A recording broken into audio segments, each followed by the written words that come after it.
Assalamu alaikum students. Moving on to question number 6 of exercise 4.4. We are given with two factors but these are quadratic factor and one is with the fourth power. तो सबसे पहले आपने इसको simplify करना है. हम इसको break करेंगे. X cube plus 7 upon x four minus one को मैं लिख सकती हूँ x square plus one and x square minus one, यानी कि ए प्लस बी और ए माइनस बी वाले फॉर्मूले से. And the next one is x square plus one. अब यहाँ पर हमारे पास जब भी इस तरह की सिचुएशन आती है तो हमें पता है you have to break a quadratic factor with A x plus B, और लीनियर फैक्टर को हमने सिर्फ एक कांस्टेंट के साथ ब्रेक करना होता था. तो हाउ विल यू राइट? हम यहाँ पर लिखेंगे एक्स स्क्वायर प्लस वन और एक्स स्क्वायर प्लस वन, ये टू टाइम्स हो गया. मैं लिख देती हूँ x cube plus seven upon x square plus one with square and x square minus one. और फर्दर इसको सिंप्लीफाई हम कर सकते हैं x cube plus seven upon x square plus one with square x plus one and x minus one. ठीक है, इस तरह से हमने ब्रेक कर लिया. अब यहाँ पे हमने इसको जब फैक्टराइजेशन देनी है तो x cube plus seven upon x square plus one with whole square x plus one and x minus one को हम लिख सकते हैं a x plus b upon x square plus one c x plus d upon x square plus one with whole square plus e upon x plus one plus f upon x minus one. अब ये जो denominator है इसको सारी fractions के साथ multiply करना होता है. You will get x cube plus seven is equals to A x plus b into एक एक्स स्क्वायर प्लस वन आएगा और एक आएगा x square minus one c x plus d into x square minus one, क्योंकि x square plus one whole square तो cancel हो जाएगा ना, जस्ट हमारे पास रह जाएगा एक्स स्क्वायर माइनस वन. और ई हमारे पास मल्टीप्लाई होगा एक्स प्लस वन और एक्स प्लस वन कैंसिल हो जाएंगे, एक एक्स माइनस वन आएगा और एक आएगा x square plus one with whole square. F के साथ आएगा हमारे पास एक्स प्लस वन और एक आएगा x square plus one with whole square. हमने यहाँ पे जो जो टर्म्स हमारे पास आएंगी वो मेंशन कर दी हैं. इसको सिंप्लीफाई भी कर देते हैं और दोनों लीनियर फैक्टर को, जैसे लास्ट क्वेश्चन नंबर 5 में हमने किया था, लीनियर फैक्टर को 1/1 इक्वल टू 0 पुट करके ई और एफ की वैल्यूज़ आ जाएंगी. So very firstly we will put x plus one is equals to 0 means x is equals to minus one in equation one. ये इक्वेशन वन है, इसमें जहाँ जहाँ x है वहाँ पर अगर हम माइनस वन लगाएं तो क्या हो जाएगा, माइनस वन का cube plus seven is equals to. अब यहाँ पर हमारे पास माइनस वन का स्क्वायर करेंगे तो प्लस वन हो जाएगा, ये टर्म तो ज़ीरो हो गई. माइनस वन का स्क्वायर करेंगे प्लस वन हो जाएगा, सी एक्स प्लस डी वाला भी ज़ीरो हो जाएगा, पहला भी ज़ीरो हो गया, सी एक्स प्लस डी वाला भी ज़ीरो होगा. ई पे करते हैं माइनस वन, यहाँ तो माइनस टू बनेगा बट माइनस वन का स्क्वायर प्लस वन, ये हमारे माइनस वन का स्क्वायर वन प्लस वन. हमारे पास यहाँ पर सिर्फ ई की टर्म्स आएंगी, दोनों ऐड हो जाएंगे ना. यहाँ पे आ जाएगा टू और यहाँ आ जाएगा minus two. What about F? F में अब हम चेक कर लेते हैं. तो एफ में हमारे पास आ रहा है माइनस वन प्लस वन, तो minus one plus one f वाली टर्म भी ज़ीरो हो जाएगा. Just we will left with ई.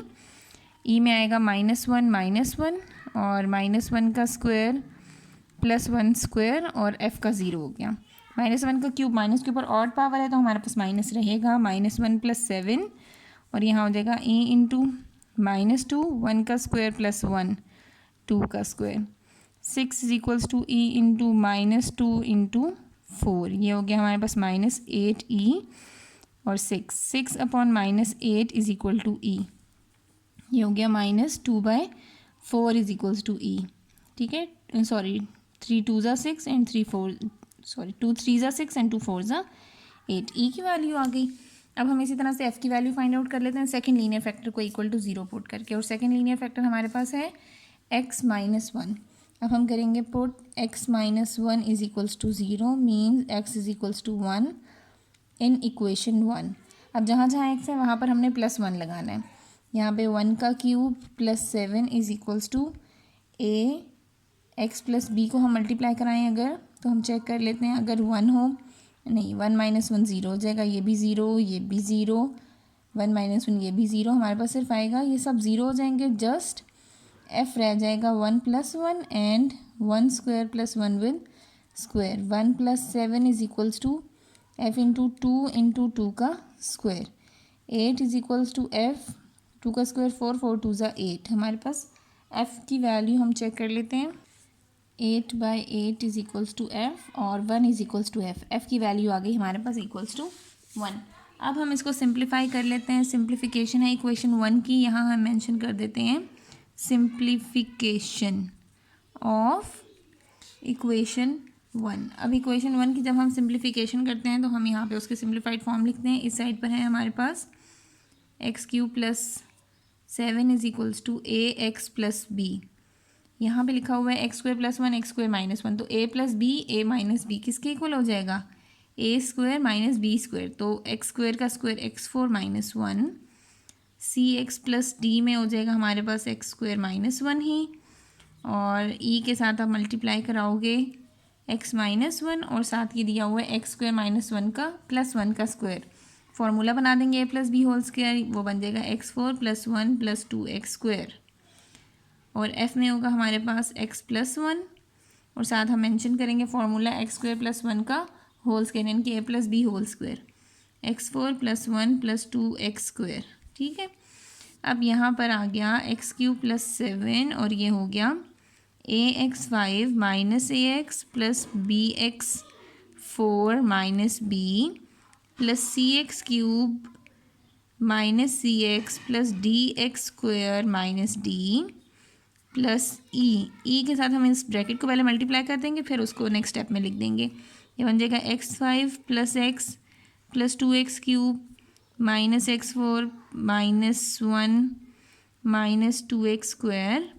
और फिर हम f में लिखेंगे, जब मल्टीप्लाई कराएंगे x × x 4 x5 + x + 2x³ + x4 + 1 + 2x²। ठीक है, यहाँ आ गया ax5 - ax + bx4 - b + cx³ - cx + dx² - d plus ई को बारी बारी सबके साथ मल्टीप्लाई कराएंगे। हमारे पास आ जाएगा ex5 + ex + 2ex³ - ex4 - e - 2ex² + fx5 + fx + 2fx³ + fx4 + f + 2fx²। ये हमारे पास इसकी सिंप्लीफिकेशन आ जाएगी। Now after simplification we have to go for comparing coefficients. अब हम कोफिशिएंट्स को कंपेयर करेंगे और बाकी जो कॉन्स्टेंट्स हैं उनकी वैल्यू भी फाइंड आउट कर लेंगे। सो हम यहाँ मेंशन करते हैं कंपेयरिंग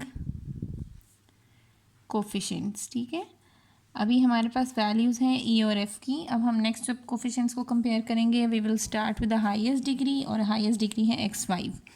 इस साइड पर हमारे पास x5 वाला नहीं है, बट वी हैव x³। तो यहाँ पे x5 को जब पहले कंपेयर किया तो इस साइड पे आ गया 0 और यहाँ आ गया a + e + f, a + e + f। Values को रिप्लेस करते हैं हम। 0 is equals to a, e की जगह पर हम लिखेंगे +-3/4, f की जगह पर हम लिखेंगे +1। तो यहाँ हो जाएगा -3/4 इधर आकर +3/4, +1 इधर आकर -1 हो गया। एलसीएम आ गया 4, 3 - 4 इज इक्वल्स टू a, और a की वैल्यू आ गई -1/4 इज इक्वल्स टू a। हमारे पास a की वैल्यू आ गई। अब नेक्स्ट कोफिशिएंट को कंपेयर करते हैं x4 के। x4 का फिर इस साइड पे कोई नहीं है, यहाँ 0 लिखेंगे, और इधर x4 का है b - e + f, b - e + f। Values replace कर देते हैं। b की वैल्यू नहीं है, -e की वैल्यू है -3/4 + 1, 0 इज इक्वल्स टू b +3/4 + 1। इनको साइड पर ले जाते हैं, -3/4 - 1 इज इक्वल्स टू b।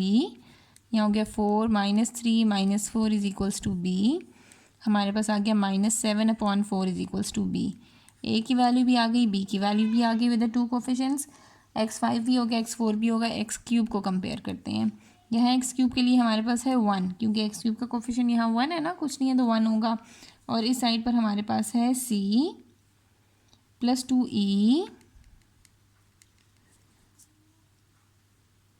+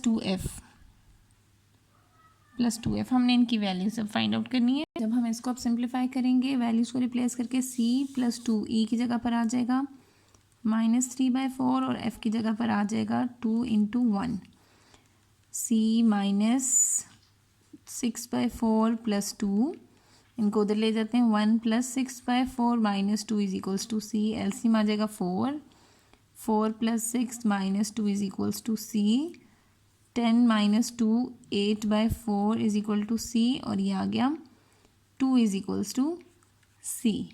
तो यहाँ पे एलसीएम लेंगे तो यहाँ आएगा -8, 10 - 8 2/4, और ये आएगा 1/2 = c। ठीक है, फिर x² को कंपेयर करते हैं। x² के इस साइड पे कुछ भी नहीं है तो हम 0 लिखेंगे, और इस साइड पे है +d -2e देन +2f। अब यहाँ पे हम वैल्यूज़ लगाते हैं। d ऐसे ही रखेंगे, e की जगह पर हम लिखेंगे -3/4 और f की जगह पर हम लिखेंगे 1।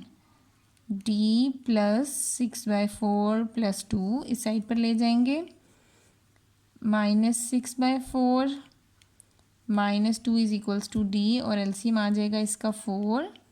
6 - 4 2 = 8 = d, यानी कि ये आ जाएगा -2/4 = d, डैट इज -1/2 = d। अब यहाँ पर हमारे पास सबकी वैल्यूज़ कंप्लीट हो गई। You have to just put these values in the answer equation. Answer equation में इन वैल्यूज़ को लगाते हैं और इसको मज़ीद सिंप्लीफाई कर लेते हैं। तो आंसर इक्वेशन में just a b c d e और f को आपने रिप्लेस करना है। तो हम उसको रिप्लेस किस तरह से कर सकते हैं? a के साथ x है, a की क्या वैल्यू है हमारे पास? -1/4, तो -x और -x/4 इंटू जो हमारा था डिनोमिनेटर x² + 1, ठीक है। और b है हमारे पास -7/4, तो साथ -7 लिख देंगे, 4 ऑलरेडी डिनोमिनेटर में मौजूद है। a का हो गया। अब c की जगह पर cx + d था, तो हम c को लिख सकते हैं 1/2। हम पहले 1/2 मेंशन करेंगे, उसके बाद हम लिखेंगे 1/2 x आ गया, और साथ d था वो हमारे पास -1/2 है, सो साथ -1 लिख दिया, और इसके डिनोमिनेटर में था x² + 1 विद स्क्वायर। e पे हमारे पास था -3/4, तो प्लस माइनस माइनस ही हो जाएगा, 3/4 अपॉन x + 1, और फिर है हमारे पास f, और f की वैल्यू थी हमारे पास 1 upon x - 1। You have to just put these values in the answer equation to get your actual answer.